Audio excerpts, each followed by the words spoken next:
ठीक है, तो आज की क्लास में हम पढ़ेंगे न्यूट्रिशन इन ह्यूमन बीइंग। ठीक है, ये थोड़ा सा कॉन्सेप्ट कॉम्प्लिकेटेड है, कह सकते हैं कि कुछ चीजें समझ नहीं आती। ठीक है, स्टार्टिंग तक तो सब समझ जाते हैं, पर हम लास्ट में जब स्मॉल इंटेस्टाइन पर पहुंचते हैं ना, तो हमें समझना थोड़ा सा मुश्किल हो जाता है कि क्या चीज कहाँ से आ रही है और क्या हो रहा है। ठीक है, चलो कोई बात नहीं, हम कोशिश करेंगे इसके अंदर सारे डाउट क्लियर करें और अच्छे से समझने की दोबारा कोशिश करेंगे। ठीक है, तो हम जो ह्यूमन बींग्स हैं, ह्यूमन बींग्स के अंदर जो न्यूट्रिशन है उसको डाइजेशन कहा जाता है। क्या कहा जाता है? डाइजेशन। और ये जो पूरा पार्ट है एलिमेंट्री कैनाल है। क्या है? Alimentary canal. ठीक है, हिंदी में शायद इसको आहार नली कहते हैं पूरा, शायद मैं कह रहा हूं, नहीं तो ठीक है। तो एलिमेंट्री कैनाल का जो स्टार्टिंग है वो है माउथ। क्या है? माउथ। ठीक है, तो माउथ के अंदर तीन चीज हम मेनली देखते हैं, teeth, tongue and saliva. Saliva मतलब जो ऐसा लगता है कि पानी की तरह है, ठीक है, पर वो थोड़ा मीठा होता है, ठीक है ना, क्योंकि उसके अंदर शुगर प्रेजेंट होता है। अभी हम उसके अच्छे जानेंगे। टीथ, तो जो खाना है, तो हम अगर मान लो रोटी खा रहे हैं तो रोटी हम डायरेक्टली नहीं लेते, उसको क्या सकते हैं, पार्ट में लेते हैं, तोड़ तोड़ के लेते हैं। इसी तरह जब खाना हमारे शरीर के अंदर जाता है, ठीक है, हमारे फूड पाइप के अंदर, तो फूड पाइप बहुत ही ज्यादा नाजुक होती है। ठीक है, बहुत ही कम स्पेस होता है उसका। ठीक है, तो हम जो खाना खा रहे हैं वो पूरी तरह उसके अंदर नहीं जा सकता, तो उसके लिए हमारे पास क्या भगवान ने दिया? टीथ। टीथ का काम क्या है कि भैया खाने को ब्रेक डाउन करना, तोड़ना बहुत ही स्मॉलर पीसेस में, और फिर उसको इतना तैयार कर देना ताकि वो आसानी से हमारे फूड पाइप से होकर जा सके। तुम्हें पता होना चाहिए, जो खाना खाना है ना, दुनिया का सबसे मुश्किल काम है। दुनिया का सबसे मुश्किल काम खाना है, और कुछ काम मुश्किल नहीं है कि तुम खाना खाते हो और क्या रोज हम जिंदगी से जद्दोजहद करते हैं। कारण क्या होता है? जो ये खाना एंटर करता है ना, यहीं पर ना, ये एक मसल है। तो यहां पर क्या होता है कि ये समझिए कि यहाँ सांस ले रहे हैं और खाना आ रहा है। ठीक है ना, सांस ले रहे हैं और खाना आ रहा है। ठीक, तो सांस की पाइप में अगर एक चावल का दाना भी चला गया या रोटी का टुकड़ा भी चला गया, अगर वो ना निकले तो हमारी मौत हो सकती है। ठीक है ना, इसलिए मतलब कि हम जब, इसलिए बड़े बूढ़े कहते हैं कि खाना खाते समय हमें बातें नहीं करनी चाहिए, हंसना खाना नहीं चाहिए।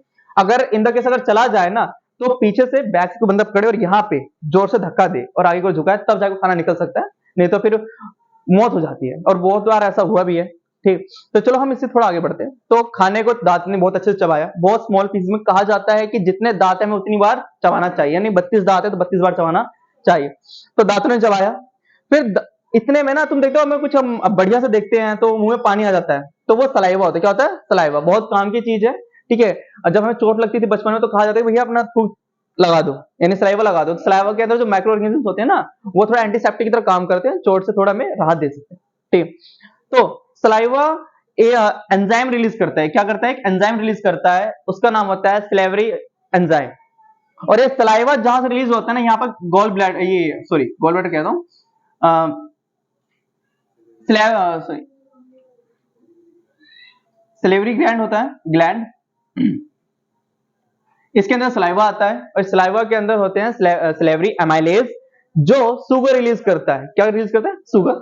शुगर क्यों रिलीज कर रहा है खाने के अंदर? कारण क्या है? तो कारण यह है कि खाना जब तक हमारे पेट के अंदर है, जब तक उसके अंदर कंप्लीट डाइजेशन नहीं हो जाता, खाना खराब ना हो।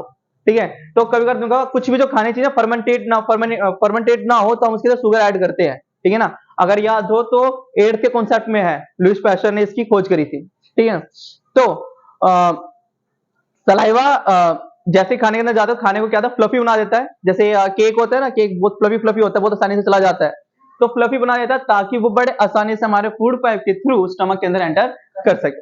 तो फूड पाइप के थ्रू एंटर करता है, तो फूड पाइप के थ्रू ना वो एक अलग तरह की मूवमेंट करता है, उसे कहते हैं पेरिस्टालिक मूवमेंट। क्या कहते हैं? Peristaltic movement. हिंदी में उसको क्रमांकुंचन गति कहते हैं। क्रमांकुंचन गति कुछ इस तरह से ये होती है कि यूं समझ लीजिए कि एक पाइप है, ठीक है, उस पाइप के अंदर आपने 1 रुपए का सिक्का डाला है। ठीक है ना, पाइप इतनी है कि वो 1 रुपए का सिक्का चला जाएगा, ढीला नहीं पड़ेगा।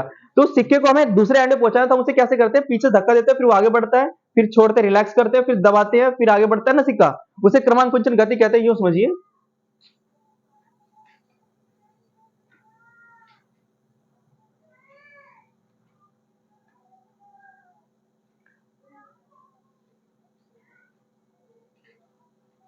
तो 1 रुपए का सिक्का है, तो हमने इसको दबाया, ये एंड पे पहुंचा, तो सेम इसी तरह मूवमेंट करता है। और ऐसे समझना, तो ये समझ लीजिए जैसे अर्थवॉर्म होता है ना, क्या करता है, पहले फैलता है, फिर कॉन्ट्रैक्ट, फिर रिलैक्स, फिर कॉन्ट्रैक्ट। ठीक है ना, या फिर जब हम पर्दों में नाड़ा लगाते हैं ना, तो क्या करते हैं, पहले धागे को पहुंचाते हैं, फिर खींचते हैं, फिर आगे बढ़ाते हैं ना, सेम इसी तरह ये होता है।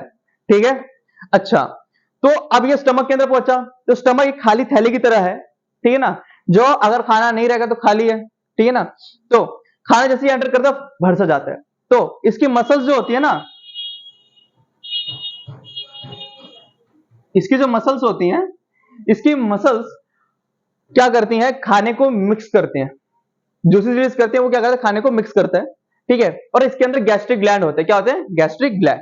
गैस्ट्रिक ग्लैंड यहां पर लाई करते हैं। गैस्ट्रिक ग्लैंड क्या करते हैं, तीन तरह के जूसेस रिलीज करते हैं, यूं समझ लीजिए एचसीएल, दूसरा है हमारा पेप्सिन और तीसरा हमारा म्यूकस, ठीक है।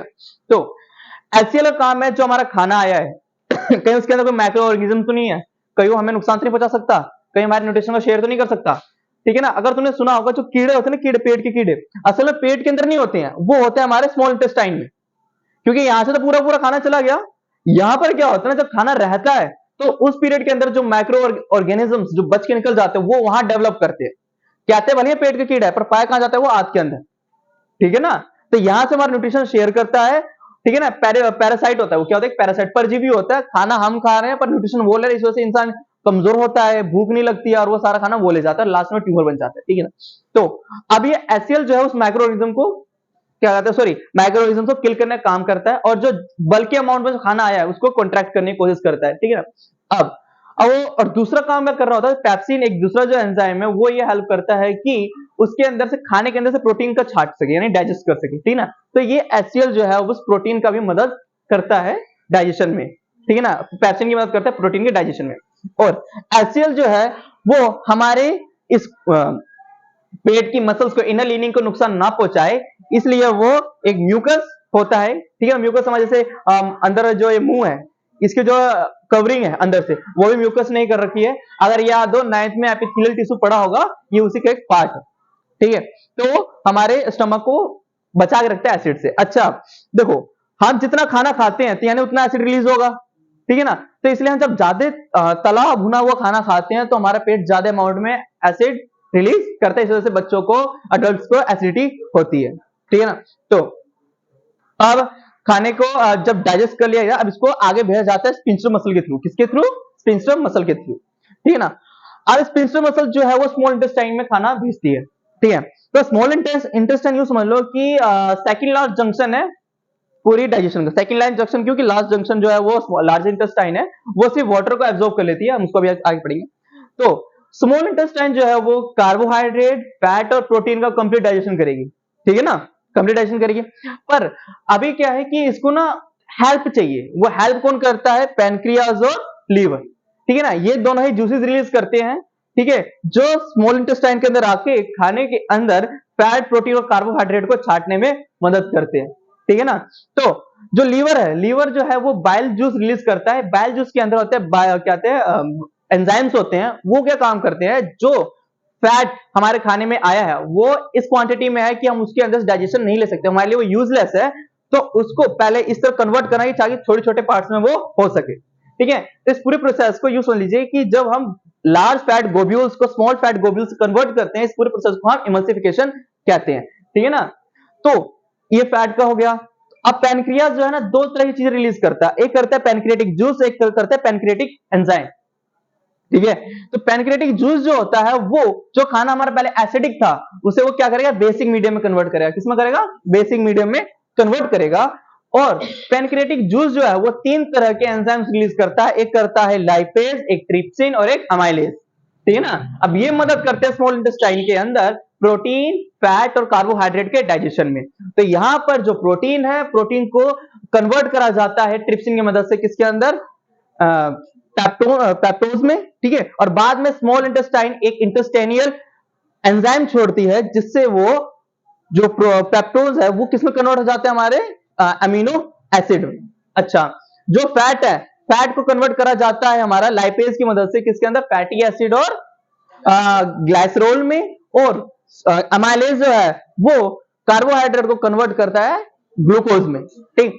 अब ये कन्वर्जन हो गया, अब ये आगे जाते हैं तो यूं समझ लीजिए कि ये हमारे अंदर से स्ट्रक्चर है किसका, स्मॉल इंटेस्टाइन का। तो स्मॉल इंटेस्टाइन में यूं समझ लीजिए ये फिंगर लाइक स्ट्रक्चर है, मैं फिंगर लाइक स्ट्रक्चर ढंग से बना नहीं रहा हूं, ठीक है ना, फिंगर लाइक स्ट्रक्चर है जो अंदर ऐसे निकली पड़ी है।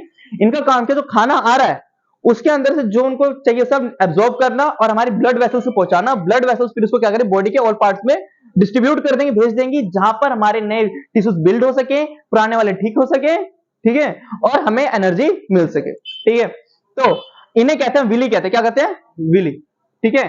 और ये जो विली है सिर्फ और सिर्फ हमारे क्या कहते हैं सुद्रांत यानी कि स्मॉल इंटेस्टाइन में नहीं, हमारे लार्ज इंटेस्टाइन और हमारी जीभ पर भी पाई जाती है, ठीक है। अब ये विली एब्जॉर्ब करके ब्लड वेसल्स ट्रांसफर कर देती हैं, और इनका एक और काम क्या है, अब मान लीजिए कि अब ये सर्कल है, अब इसके अंदर मैं कोई चीज भेजता हूं, ठीक है, ठीक, मान लेते हैं कि ये अंदर से एक स्ट्रक्चर है, स्मॉल इंटेस्टाइन पीस काट लिए, अब इसके अंदर से हम खाना भेज रहे हैं, तो इसको एब्जॉर्ब करना है, ठीक है। तो क्या होता है ना कि कुछ पोर्शन ही एब्जॉर्ब कर पाते हैं और कुछ पोर्शन छूट जाता है, तो हमारा खाना खाने का फायदा नहीं हुआ, ठीक।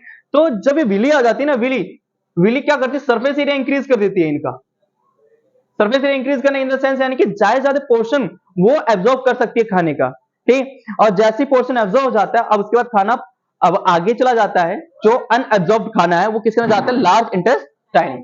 लार्ज इंटेस्टाइन जो है वो खाने के अंदर से पानी को फाइनली एब्जॉर्ब कर लेता है, और जो भी हमारा वेस्ट मटेरियल पड़ा है उसे एनएस के थ्रू वो फीसिस के रूप में हमारे शरीर से बाहर निकालता है, और फीसिस को एनएस से बाहर निकालने का जो रेट है या अमाउंट है वो कौन कंट्रोल करता है, हमारा स्पिंस्टर मसल। चलो ठीक है, ये हो गया।